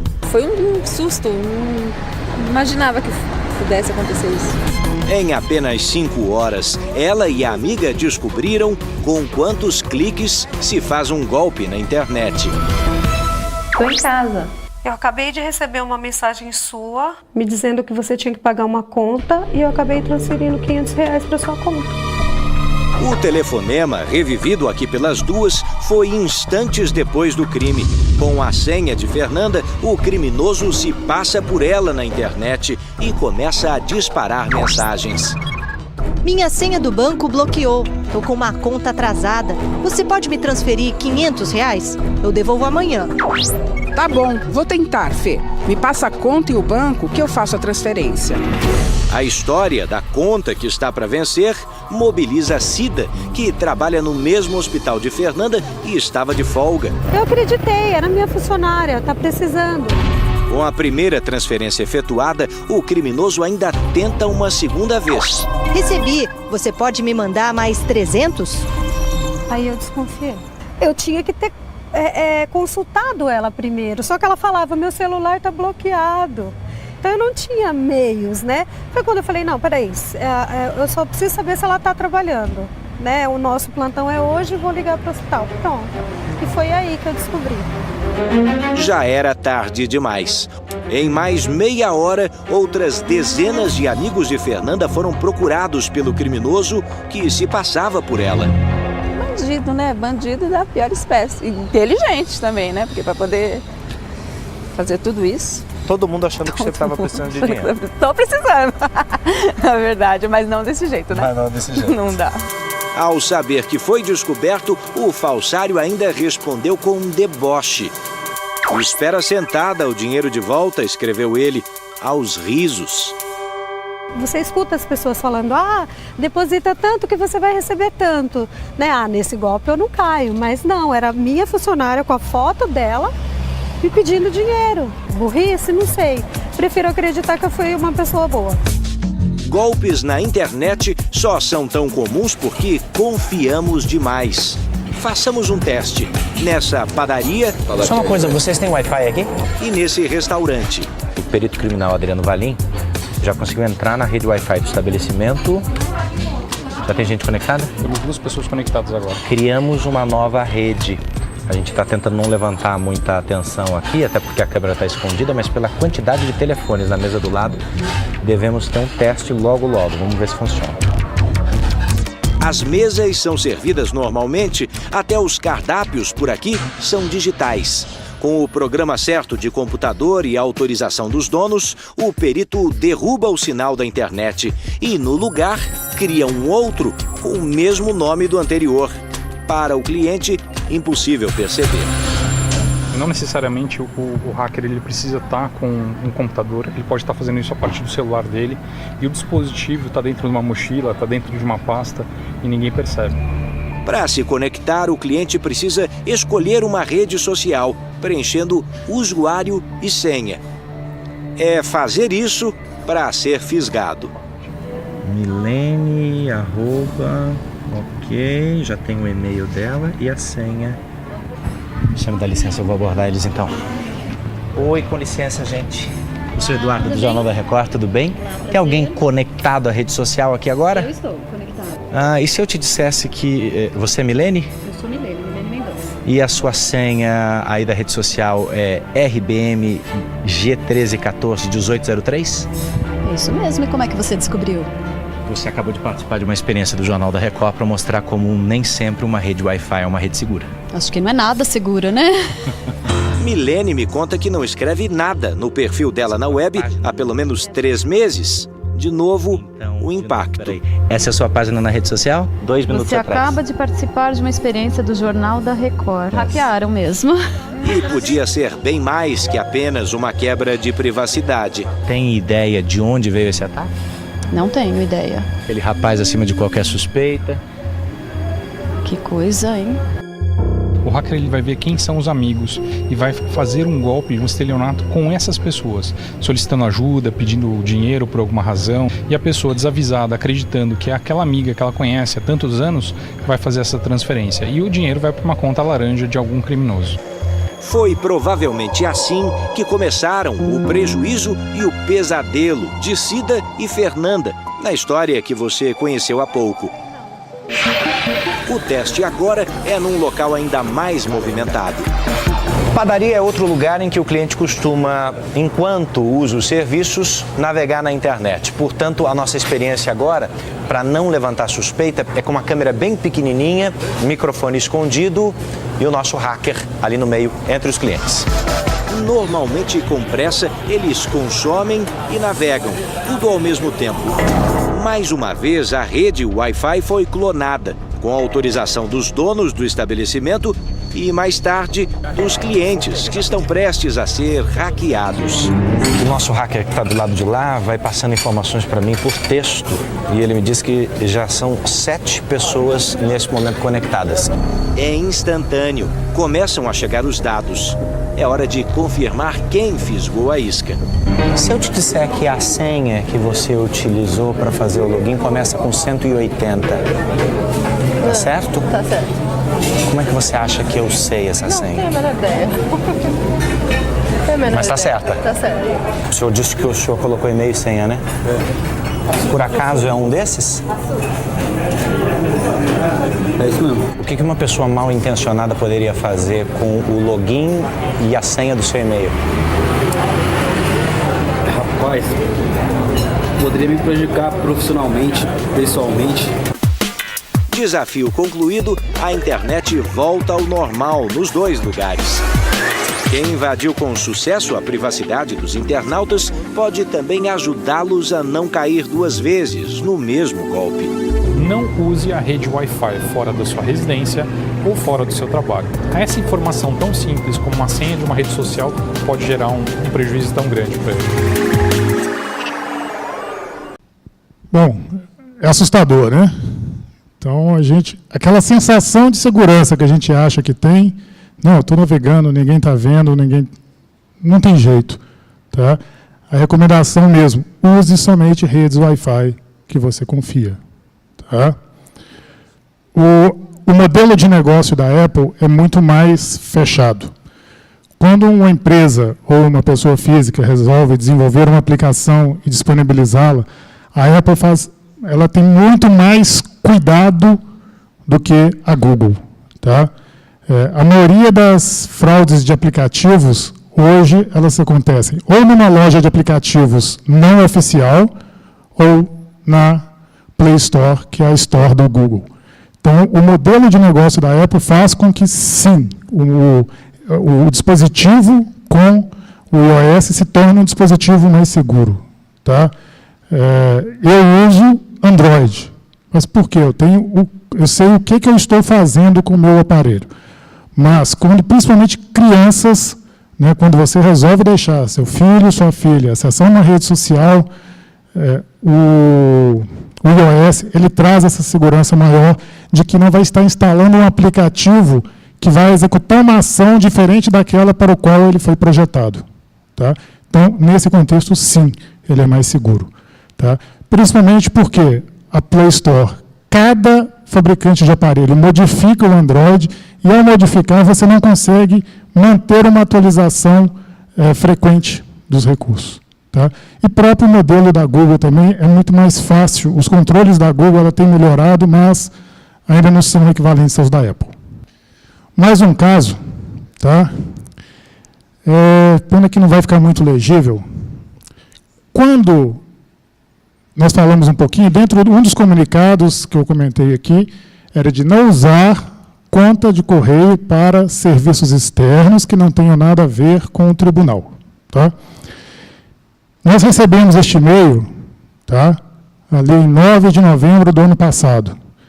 Quem emitiu esse e-mail foi o CETIR, tá? Que é o tratamento de resposta a incidente, junto com o Registro BR, é o órgão brasileiro que auxilia nesse trabalho. E o que ele fala? recebemos informação sobre exposição de contas de correio eletrônico de domínio de sua responsabilidade.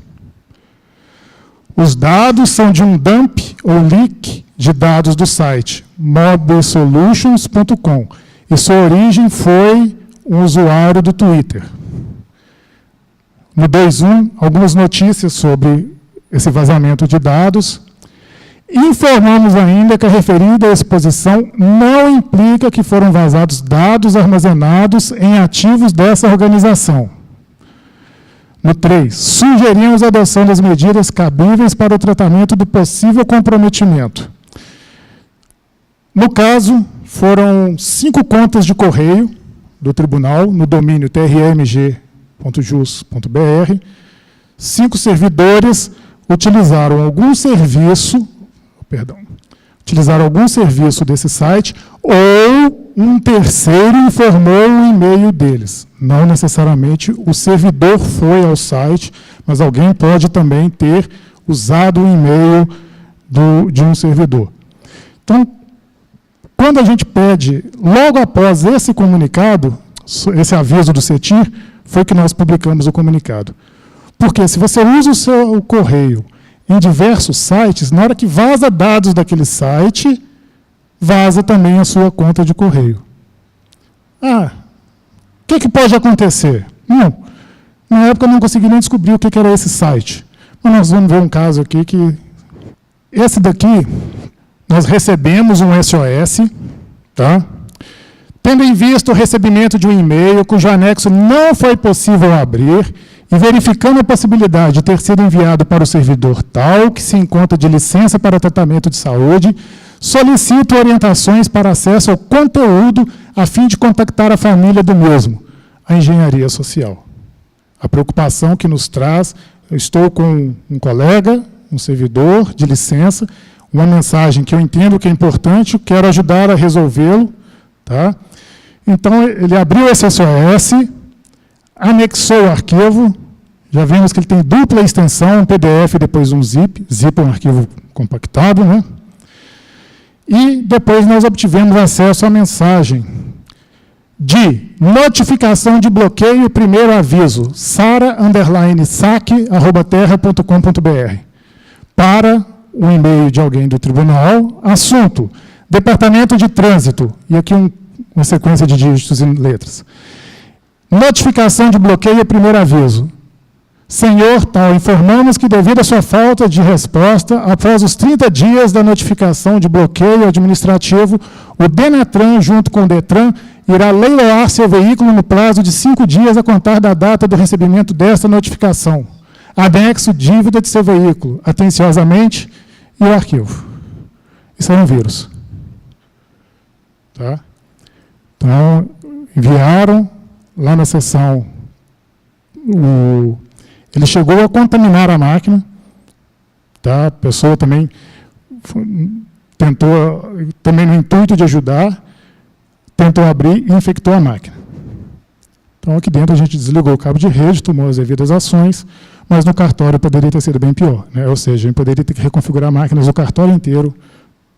O caso Ashley Madison. Quem aqui sabe o que é o Ashley Madison? Quem sabe não vai querer dizer que sabe, né? O Ashley Madison é um site de encontros, tá? É um site de encontros, praticamente o maior do mundo. Ele foi invadido por esse grupo hacker chamado Impact Team, que divulgou dados de 37 milhões de usuários. Entre os dados estavam o e-mail, o IP de origem, o login que ele tinha no site e o quanto ele já tinha gastado naquele site ali, além das mensalidades, outras coisas que lá tinham disponíveis. Este ano, eles conseguiram pôr um término a uma ação, isso aqui somente nos Estados Unidos, e acho que atende o Canadá também, tá? Um acordo de 11,2 milhões. Bom, aqui a coisa complica. Imagina um e-mail do tribunal, numa lista vazada na internet, de um site desse aqui. O prejuízo não só para a imagem da instituição, mas para o servidor. Houve casos de suicídio quando aconteceu esse dump de dados. Muita gente perdeu emprego, Tá?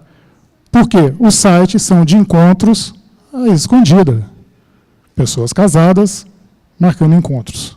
Então, imagina o seu nome, você já está fazendo algo que a sociedade considera errado, né? Não sou eu que vou julgar ninguém, então a sociedade considera errado, e seus amigos vendo, lá, seu nome está ali, você estava lá no site, sua família vendo. Imagina, pensa um pouco as consequências disso. Isso aqui é o relatório de número de contas de governo que foram encontradas por país. Ficamos em segundo lugar. Dentro do vazamento, tinha 918 endereços de órgãos do governo no Brasil, das diversas esferas. Perdemos só para os Estados Unidos. Porque não deixam sair, né? A China controla, ela tem o que eles chamam do grande firewall dela, ela controla tudo que sai do país, em termos de comunicação. Boneca Kyla, não sei se ela ficou muito famosa no Brasil, mas ela foi banida na Alemanha. Por que ela foi banida? O pesquisador examinou o brinquedo e alertou a agência de que um dispositivo não seguro de Bluetooth, Bluetooth é uma das formas de comunicação sem fio que a gente viu agora há pouco, incorporado para ouvir e conversar com a criança. Num teste, consegui hackear o brinquedo, mesmo através de várias paredes, por falta de recurso de segurança, disse esse especialista. No outro site, o problema é que ela grava tudo e pode acabar contando o que sabe de você para outras pessoas. Fora isso, a câmera e o microfone podem ser controlados por criminosos, como já aconteceu. Hackers ouviram o que meninas diziam e responderam como se fosse a boneca. Então, na Alemanha, ela foi banida. Quando a evolução tecnológica, né, a gente desde menino, no meu período de menino, as coisas que a gente mais ficava maluco era ver um ferrorama e depois o carrinho de controle remoto. Né? O nível hoje de tecnologia é muito maior. Mais uma boneca, a Hello Barbie, tá? Passou pelos mesmos problemas, só que a Mattel, que é a empresa associada que produz a Barbie, ela tomou ações bem rápidas para corrigir as falhas de segurança. E uma descoberta que não deve surpreender muita gente, conectar um brinquedo à internet é um convite ao risco de hack. Bom, como informado pelo The Wall Street Journal, o pesquisador independente Andrew Hay e a empresa de segurança Blue Box Security descobriram diversas vulnerabilidades no brinquedo, sendo que a pior delas poderia permitir que um criminoso intercepte as comunicações de uma criança. Tá? Então, depois ele fala aqui que a Toy Talk, juntamente com a Mattel, conseguiu publicar vários patches de segurança, tá? E a maioria eram ligados ao aplicativo, tanto para iOS quanto para Android. Casal filmado pela TV. Quem tem Smart TV, que tem uma câmerazinha em cima, você pode fazer gesticulação, mudar de canal ou comando por voz. Hackers já conseguiram hackear a TV e um casal fazendo sexo foi filmado e o vídeo saiu em sites de pornografia. Eles descobriram, alguns colegas amigos começaram a falar, mas tem um vídeo de vocês no site tal, tal e tal. E existe essa nota aqui a respeito de que, da possibilidade que quando o Wikileaks é vamos dizer assim, não é um grupo, mas ele é representado por uma pessoa e ele busca divulgar, levar a público ações de agências que dizem respeito à parte de segurança da informação. Ferramentas que essas agências utilizam para espionar, né, o ransomware desse ano, ele usa uma falha que, em tese, só essas agências sabiam, então, após a divulgação, é que o número cresceu, mas, e o que eles dizem aqui, ó, que o MI5 e a CIA criaram um modo fake para a série F8000 da Samsung. De que forma? Secretly record users conversation, ou seja, secretamente grava as conversas dos usuários através da câmera e do microfone. Hackers controlam e param o Jeep à distância. Existem dois camaradas ali, Charlie e o Chris, tá? Eles são famosos na internet. Primeiramente, eles fizeram um teste com cabeado num Jeep, ficaram no banco de trás e assumiram o controle do veículo pelo computador. Mais tarde, eles fizeram isso de forma remota. Então, o repórter se submeteu ao teste e, remotamente, eles aumentaram o volume do veículo, pararam o veículo, cortaram os freios em alguns instantes, ou seja, eles tinham pleno controle do veículo. Logo depois, a Jeep soltou alguns patches de segurança. A maioria dos veículos afetados são nos Estados Unidos, que usam um sistema lá que ela não usa em outros lugares no mundo. Então, o problema ficou contido lá. Mas, igual o problema da Jeep, já tem aparecido outros casos. Tá? E com essa onda agora de veículos autônomos, né, a tendência de veículos autônomos, veículos elétricos, tem mais componente eletrônico, mais componente de controle e, diretamente, mais itens possíveis de falha ou de acesso remoto. Recentemente, tivemos essa falha no Bluetooth, que, mais uma vez, é uma das formas de comunicação sem fio, que afeta em torno de 5 bilhões de dispositivos. Pô, que dispositivos são esses? Seu celular tem Bluetooth, o som do seu carro, se ele é mais recente, ele tem Bluetooth. Um fone de ouvido sem fio, em geral, ele é Bluetooth. E alguns marca-passos também usam Bluetooth. Então, ou seja, é possível você matar uma pessoa usando uma falha de segurança dessa de Bluetooth. Quando saiu esse evento, em vários podcasts que eu acompanho, várias discussões surgiram em que recomendando-se que os pacientes fossem aos hospitais para aplicar um patch de correção no seu marca-passo. A Equifax, essa empresa, o mercado dela, ela faz análise financeira dos clientes dela. E ela teve esse número pequenininho de registros vazados esse ano. Vazou, em alguns casos, o número da carteira de habilitação da Seguridade Social, a capacidade financeira, porque quando ela faz avaliação financeira, ela tinha todo um histórico de avaliação financeira das pessoas, endereço, e-mail. Imagina o que grupos que procuram prejudicar as pessoas, hackers, podem fazer com isso. Quantidade de chantagem. Né? Então, os órgãos americanos começaram a acompanhar isso mais de perto, porque quando você parte para uma coisa desse tipo, ou mesmo do caso do Ashley Madison, o Ashley Madison, na época, as agências de investigação norte-americanas começaram a trabalhar em conjunto. Por quê?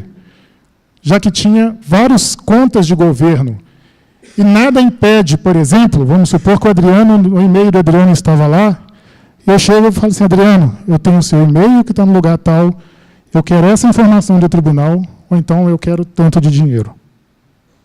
Imagine-se no lugar. Pô, imagine divulgar o meu nome daquilo dali. Não, eu quero só aquele arquivo que tem o projeto do novo veículo que vocês estão construindo. Então, ou seja, o governo americano, no caso lá, começou a trabalhar em conjunto para ajudar a evitar esse tipo de coisa. Tá? Então, se eu não me engano, eu vi alguma coisa que isso aqui é 1/4 da população norte-americana. Esse valor de contas vazadas. Acho que só perde para o vazamento do Yahoo. Foi quase 1 bilhão de usuários há alguns anos. Bem recente tivemos essa falsa atualização do WhatsApp. Essa daqui, extremamente complicada de se identificar. Tá? Por quê? A tela da esquerda é a tela do aplicativo falso, e a da direita é do original. No caso, tem diferenças aqui, porque aqui é para instalar, e aqui eu capturei do meu dispositivo, tem a opção de atualizar ou abrir. Aqui, embora não se consiga ler, está WhatsApp Inc. Ponto. É o nome da organização. Quando você vê aquilo ali, você reconhece, a Google já validou. A única diferença para esse da esquerda é que depois Inc. Ponto veio um espaço. Num conjunto de caracteres que não é padrão, um espaço que é chamado de UTF-8, vocês não precisam de saber o que é isso, mas que fica invisível quando mostrado na tela. Então, a gente olha, opa, é do WhatsApp sim. Tanto que teve 1 milhão de downloads antes de ser retirado da Play Store. Por sorte, a única coisa, pelo menos até agora, que descobriram que ele faz é ficar mostrando propaganda. Pô, mas para que propaganda? Vocês não têm ideia como que isso dá dinheiro. Quando vocês acessam sites de notícia, aquele monte de banner, aquilo ali rentabiliza para as pessoas que fazem aquilo. Tá? O YouTube, por exemplo, ele tem uma categoria, você pode monetizar, né? Você pode gerar finança, gerar rendimento com os seus vídeos. Recentemente, um dos vídeos que mais fez sucesso é o do Despacito. Isso. 4 bilhões de visualizações a 1 centavo cada visualização. Rendeu 4 milhões de dólares. Então, por isso que propaganda é cada vez mais uma das formas que as pessoas têm tentado ganhar dinheiro. Então, essa daqui é extremamente complicada. Como que você poderia não cair? Eu não vou instalar um novo update. Updates são feitos daquela forma lá, ó. Atualizar. Ou seja, já tem um aplicativo, ele me dá a opção de atualizar aquele aplicativo e não instalar um outro que vá fazer a atualização daquele. Então, tenham isso quando vocês forem atualizar os seus dispositivos, cuidado com esse tipo. Tá? Aqui a gente ainda vê, a tela é capturada, no caso, nos Estados Unidos, tem lá a questão de censura para crianças, o PEG 3 ali. Finalizando praticamente, tá? Chegando praticamente ao final, o que a gente pode fazer? Né? Use sempre senhas diferentes em sites diferentes, como nós já falamos. Isso é importantíssimo. Pesquise sobre aplicativos. Ah, tem um aplicativo que está bombando, eu vou usar esse aplicativo. Pesquise um pouco sobre aquele aplicativo. Tá? Tivemos uma febre de Pokémon Go, né? Todo mundo na rua, em casa. Faça uma autocrítica. A criança fica em casa procurando os bichinhos. O que ele está fazendo? Ele está mapeando a sua casa. Sabe-se lá se esses dados estão sendo enviados para algum local? Se isso está sendo, a pessoa tem acesso a todo o mapeamento da sua casa e onde está cada coisa dentro da sua casa. Porque a criança já saiu procurando para os bichinhos em todos os cantos, até debaixo da cama. Então, critiquem, pesquisem sobre um aplicativo. Né? Seja crítico com seu e-mail e navegue com consciência. Viu uma coisa diferente no e-mail, conversa com alguém do TI, ou se acha que não tem nada a ver, já apaga direto. Deixa eu abrir e depois apago. Não, apaga. Deixa essa curiosidade de lado, não vale a pena, não. Não conecte pendrives a outras mídias que você encontrou perdidas. Já falamos aqui. Né? Troque a senha de todos os seus dispositivos IoT. Câmera de segurança que você tem na sua casa. Se sua TV tem senha, troca a senha dela. O seu dispositivo de Wi-Fi, troca a senha do dispositivo Wi-Fi, do modem da operadora. Não sei como que eu faço. Pesquisa no Google como trocar a senha disso. Ou pede suporte na operadora, que eles vão te explicar como é que vocês fazem. Mas não deixem de fazer. Tá? Recentemente também tivemos uma falha num dos protocolos que é utilizado para o Wi-Fi, que é o WPA2. Então, muitos fabricantes têm já soltado atualizações de firmware, né, como nós já falamos. Faça isso. Aí está a diferença, muitas das vezes, da gente utilizar equipamentos que são um pouco mais caros, né, mas que a gente sabe que tem um fabricante de renome por trás que vai providenciar a atualização. Tá? Este ano tivemos um celular de uma fabricante chamada Blue, vendida na Amazon, um aparelho Android, muito barato, e depois vieram a descobrir que o aparelho envia informações para uma empresa sem o consentimento do usuário. A Amazon retirou o aparelho do site e outros sites de revenda também fizeram a mesma coisa. Mais uma vez, cuidado com os preços. Tem hora que a gente fica muito tentado, mas aguarda, pesquisa, vasculhe o celular dos seus filhos. Olha o que eles estão fazendo. Tá? Isso é importantíssimo. Não que eles estão fazendo de propósito, é porque eles não têm o conhecimento. Então, você achou coisa errada, fala assim, filho, não pode isso, não pode aquilo. É difícil isso? Mas tenta, faz isso, acompanha. A maioria das redes sociais, por exemplo, salvo engano, o Facebook limita a 13 anos. Né?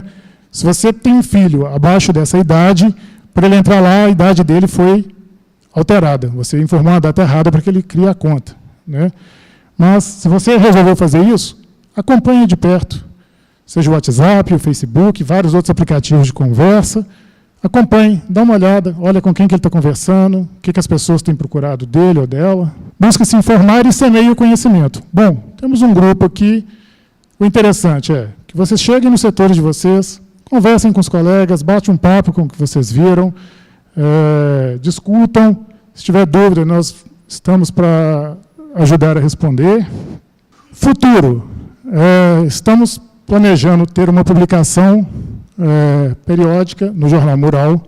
Tá? Um intervalo, estamos definindo, mas algo em torno entre 10 e 15 dias. A gente ter alguma notícia lá. Tenho a ideia de depois discutir com os setores, de a gente elaborar vídeos curtos sobre temas específicos. Eu falei aqui de uma gama enorme de coisas, mas tem coisas que é legal a gente entrar um pouco mais a fundo e fazer vídeo curto, de 5, 8 minutos no máximo, que você dá uma paradinha ali, assiste o vídeo e começa a entender um pouco mais sobre um tópico específico. A própria produção de novas apresentações, não somente eu, existem outras pessoas capacitadas na área de TI, com conhecimento bastante interessante, que também podem agregar muito, fazendo apresentações de assuntos diversos. Tá? E também estamos tentando programar uma visita aos setores. Tá? Pelo menos aqui na nossa região, os 3 prédios, lá em cima onde tem um atendimento ao usuário, no edifício sede e no anexo. Na casa também e aqui do lado. Então, vai 2, 3 pessoas, 15, 20 minutos, bate um papinho, pessoas vão ter dúvidas, tenta tirar a dúvida, discute um pouco. Então, começar também deixar a TI mais próximo do usuário e vice-versa. Alguma pergunta? Boa tarde a todos. As nossas máquinas aqui na Secretaria, elas usam o Office 2003, e os navegadores nas máquinas que tem o Chrome e o Mozilla, eles estão em versões bem antigas e a atualização automática não está habilitada, a gente não consegue habilitar. Isso não é, a priori, alguma brecha, não representa uma brecha, é isso? Bom, sim. No caso do Office, estamos com um processo de aquisição, tá? Já bem adiantado, já visando essa questão. Então, se tudo der certinho, está aqui o Adriano, a Aninha, tem caminhado bem o processo, o principal foco é esse, fazer a atualização, porque essas aplicações não têm mais patches de segurança. A questão dos browsers, sim, não tem sido aplicada a atualização do Chrome. O Chrome ele tem uma característica que você pode instalá-lo no perfil do seu usuário. Tá? Ele não é uma instalação, vamos dizer assim, da máquina como um todo, mas do perfil do usuário. Então, vai ser definido, sim, a questão da atualização. Existe uma questão antiga do tribunal de definir qual browser padrão. Antigamente era o IE, então antigamente só podia ter o Internet Explorer na máquina. Recentemente viemos, por exemplo, com o PJE, o browser padrão do PJE é o Mozilla. E muita gente acaba usando o Chrome. Então, assim, a gente está corrigindo, temos que prever, sim, o objetivo é que sejam atualizados, mas ainda, no momento, não está, você está correto. Tá? A gente está trabalhando para isso. Alguém mais? Boa tarde a todos. Eu não entendo, assim, como usuário de TI, por que é permitido justamente instalar, fala-se em segurança, mas tem essa possibilidade da gente instalar alguns aplicativos no perfil. Então, assim, é uma falha assim, controlada, né? Por exemplo, a gente tem aqueles aplicativos que consegue baixar no próprio portal da intranet, né, tipo o 7-Zip, mas tem uns, né, tipo, você falou, por exemplo, o navegador, eu posso chegar na página lá da Google e instalar. Isso aí não seria também uma falha? Não teria que a informática bloquear todos, justamente para não permitir? Bloquear a instalação, você é de cartório ou de secretaria? Tá. Nos cartórios é praticamente bem mais complicado por causa do CIS. Nas máquinas sem CIS, não é trivial bloquear a instalação de qualquer aplicativo. Na política de segurança da informação, tem uma parte lá que relaciona que somente os aplicativos homologados pelo TRMG podem ser instalados na máquina. Bom, quantas pessoas aqui sabem a política de segurança da informação? Quantas pessoas já leram? Olha lá, pelo menos 3 pessoas, 4, tá bom. Então, o objetivo é que todos leiam. Ela é grande, é chata? Ela é dividida em anexos, pegue um anexo que mais se adapte àquilo que você faz. Continuando a pergunta. Então, bloquear por completo a instalação de aplicativos na máquina Não é fácil. Principalmente porque tem aplicativos que precisam que você seja administrador, ou seja, um superusuário na máquina. Nesses casos, você não vai conseguir instalar. Tem aplicativos que não precisam. Eles apenas é um executável, um conjunto de bibliotecas que fica numa pasta que você tem acesso. Então, não é trivial. A seção hoje que acompanha o suporte de vocês e dá suporte a essas aplicações, uma das ferramentas que estão sendo adquiridas é para ajudar nesse controle do que está na máquina. Então, é uma ferramenta chamada System Center. E, em tese, o que ela faz? Ela varre a sua máquina, verifica o que tem, o que não estiver dentro do rol dela de autorizado, ela remove. Tá? Mas bloquear a instalação não é tão fácil, mas tem sido estudado formas de tentar fazer isso, de minimizar isso. Tá? Críticas e sugestões, tá? Pedi para criar essa conta hoje, então podem mandar para lá. O que vocês acharem que pode vir de temas a serem discutidos no futuro, que assunto que vocês gostariam de ver, crítica da palestra de hoje, não falou disso, ou falou daquilo, que devia ser assim, assim, assado. Como foi já falado no início pelo Adriano, pela Raquel, estamos começando. Tá? Esperamos que essa seja a primeira de várias oportunidades em que eu e demais colegas da nossa TI e mesmo profissionais externos estejam aqui à frente, conversando com todos, trazendo um pouco da experiência diária para que ajude a melhorar o nosso trabalho no dia a dia. A TI é legal, viu, gente? Segurança é chato, porque assim, estão bloqueando isso, estão bloqueando aquilo. Tenho certeza porque é necessário. Tá? Mas a TI está aí para ajudar todo mundo, o nosso setor, a Raquel, todos. Se tiver dúvida, chega, conversa, a parte de sugestão, mesmo que não seja ali da área de segurança, conversa, porque o objetivo a TI é apenas um apoio para o trabalho dos demais setores da casa. Né? Ela dá suporte, ela não é a área fim do tribunal.